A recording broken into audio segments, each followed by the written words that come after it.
Ideally, we all want to have the perfect family communication skills. According to Adler and Proctor, something that really makes up our family communication patterns is something known as conversation orientation.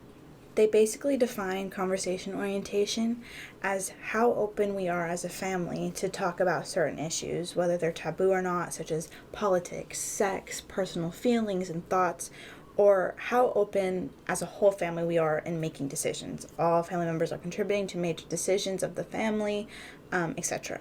There are two different kinds of conversation orientation, high and then obviously low. There are major differences in the two. High conversation orientation, the family finds communication rewarding and important. They talk about their personal feelings, they talk about taboo issues. The higher the conversation orientation, the more open the family is in talking. Oppositely, low conversation orientation, they're more closed off. Personal feelings aren't shared that much, if at all. And the family makes individual decisions and they don't really care about the family as a whole when they make decisions or ask for contributions from other family members. It's definitely more of an individualistic style. The effects of these two different conversation orientations are extremely prominent in adulthood. They have strong effects.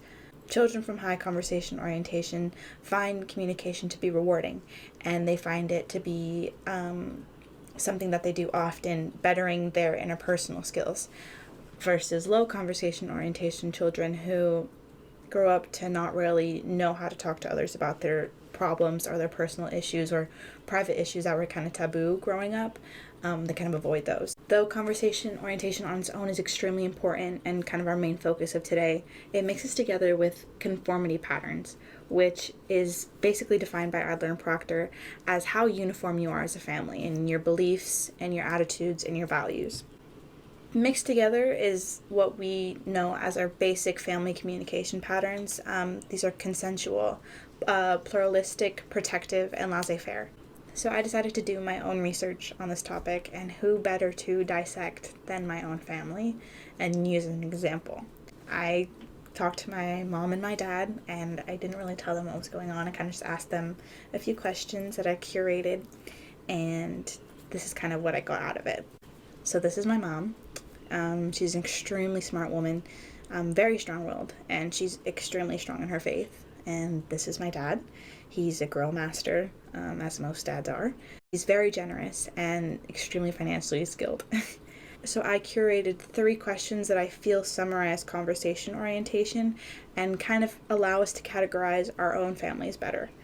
So my first question was, how open were you able to be when talking to your parents and regarding sex and, like I said before, politics and major decisions? My dad, he grew up in a single mother household with 9 siblings, and he wasn't really able to talk about these things with his mom because she felt like they were more geared toward his older brother. And so my dad, kind of being lost in the sibling rank, was never able to kind of talk about those things. So that kind of exemplifies low conversation orientation, because despite it happening between his brother and his mom, it wasn't as a whole. The family all wasn't in the conversation. So it was happening, but it wasn't as a whole. So that's still not even high conversation orientation. My mom, she came from a nuclear family. She had her brother, one brother, and her 2 parents, but still they didn't talk about feelings or politics. They were a very strict conservative Christian family, and so things like sex and taboo issues weren't a discussion. They weren't even allowed to be brought up. So again, despite them all being Christian and having the same beliefs, which exemplifies our high conformity, their conversation orientation was extremely low, as they weren't allowed to talk about these taboo issues with their parents. So it still kind of affected their family communication pattern. My second question was, how open were you able to be regarding your own personal feelings? So my dad, again, when approaching his mom with his personal feelings, he wasn't able to express himself. She kind of pushed it away, was very uncomfortable with it, and that's probably resulting from her own family communication pattern that she experienced. And so my dad wasn't able to express himself. Again, exemplifying low conversation orientation. When oppositely, if he were to address his mom with his personal feelings and she was open-armed and brought him in to talk about it, that would be more of exemplary of high conversation orientation. My mom, again, both parents weren't open to talking about feelings either. They were very traditional, and you kind of kept those things to yourself. So despite my parents coming from two separate households, completely different, their conversation orientation was the exact same. Neither were able to talk about their personal feelings. They didn't get to discuss taboo issues and learn from their parents. It was all off the table, and they were kind of on their own. This obviously messed with their communication patterns in their family, and they still struggle with it. So this kind of leads to my third question. How does this affect your skills in talking to others now? Regarding my dad, he kind of has trouble talking to his family members now, and talking to other people in general about his personal feelings.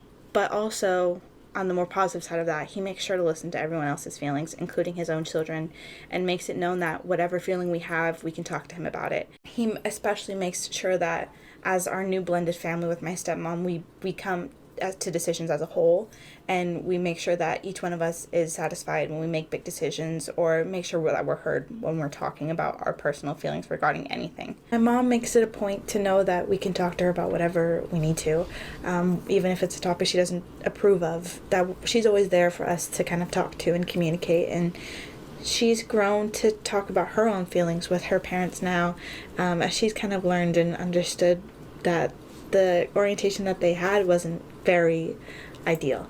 My parents greatly exemplify the kind of idea that high conversation orientation can be very important in a family, as the effects of our communication patterns in our family loom way into adulthood, and they're not all the time positive. But yeah, overall I gave you guys kind of a small glimpse into my family communication, and I hope this kind of encourages you to take a step back and look at your own family and how maybe you guys can improve communication. I don't know, not my business, but yeah, I hope you guys enjoyed, and stay safe.